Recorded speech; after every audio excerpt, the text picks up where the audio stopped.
In our final unit, we want to take a look at issues around truth-telling and confidentiality.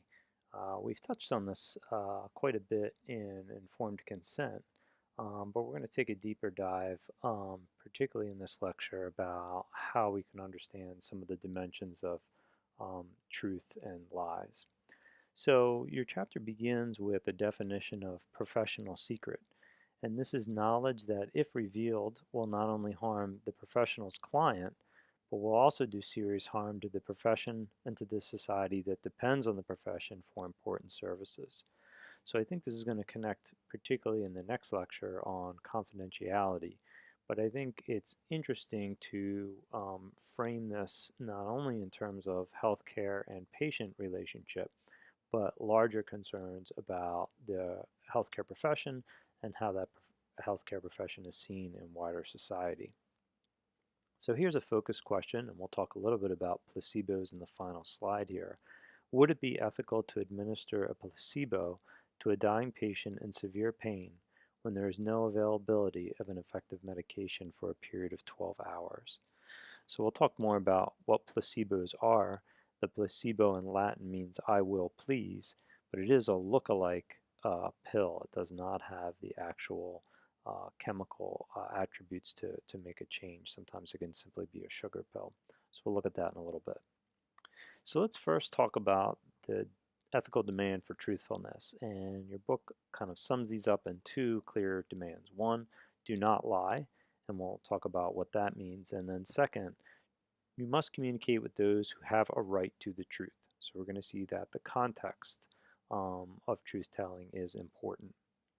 So the traditional definition of lie is a statement or proposition that is expressed, orally, written, recorded, that is at odds with what the speaker believed to be true. So you can think about sort of a statement or a proposition that's put out there that's not in correspondence with the statement or proposition that one has in one's head. Um, the problem with this definition is that it does not deal with the complexity of communication today. And so they mention kind of humor or play acting or teaching. And I was thinking about this even within my own teaching. And when I do a high school course on comparative religions, I may be involved in sort of this traditional definition of a lie. For example, saying that the Christian tradition or most Christians will believe in original sin.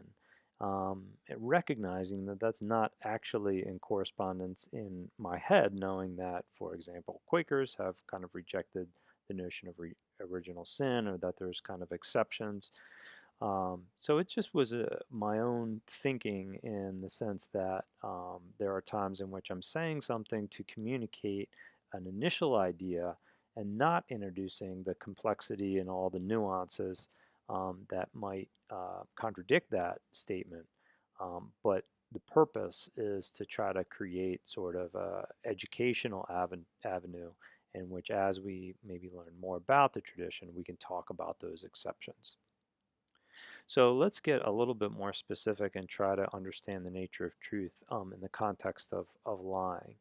Um, we should give the truth when there's a reasonableness and an expectation of the truth, but we need to keep in mind the place of the communication, the roles of the communication, and the nature of the truth involved. So let's take a look at those three principles.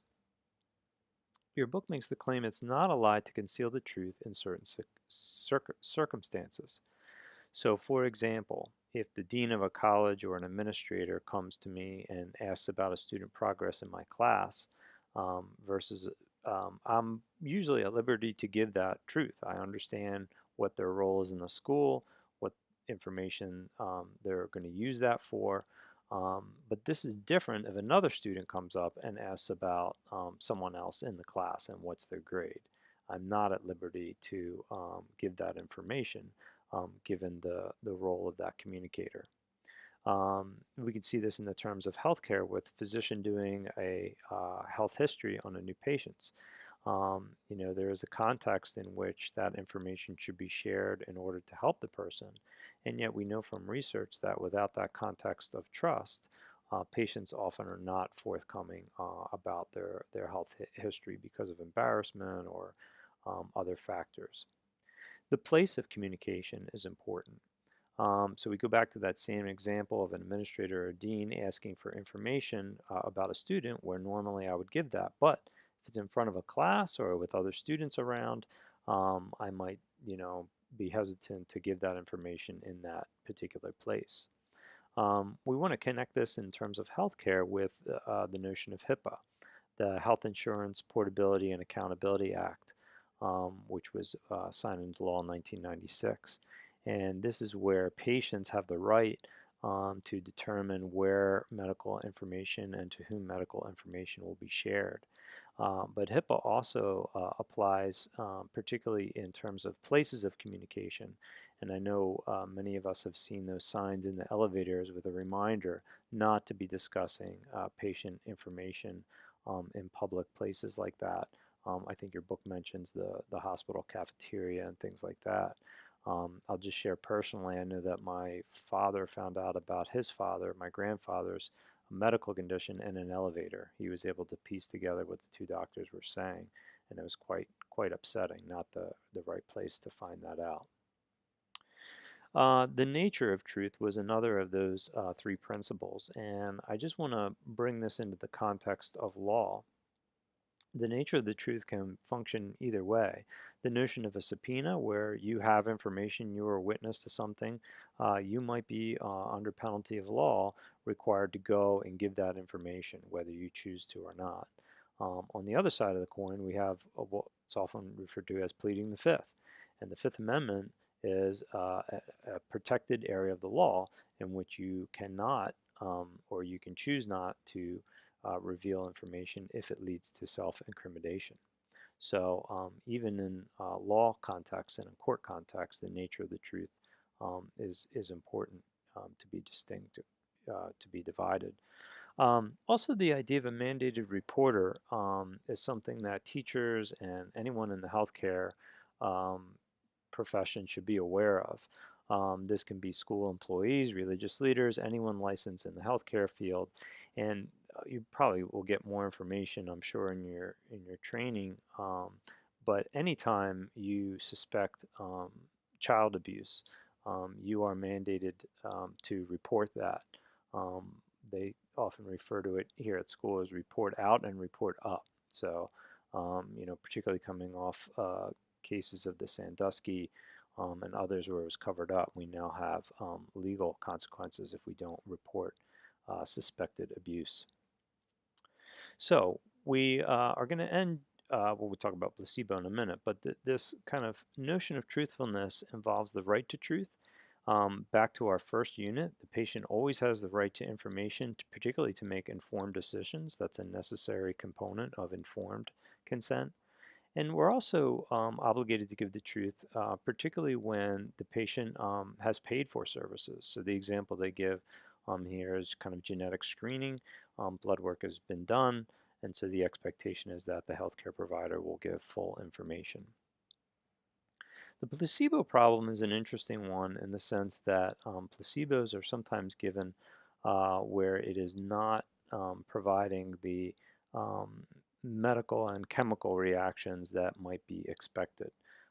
This is kind of the nature of the sugar pill. And is this an inherently deceptive means of treating a patient? At one level, your authors notice that while many have a tendency to see disease strictly in terms of biological causality, the fact is that many diseases do have psychological dimensions. And the fact is that sometimes prescribing a placebo can have positive effects for the health.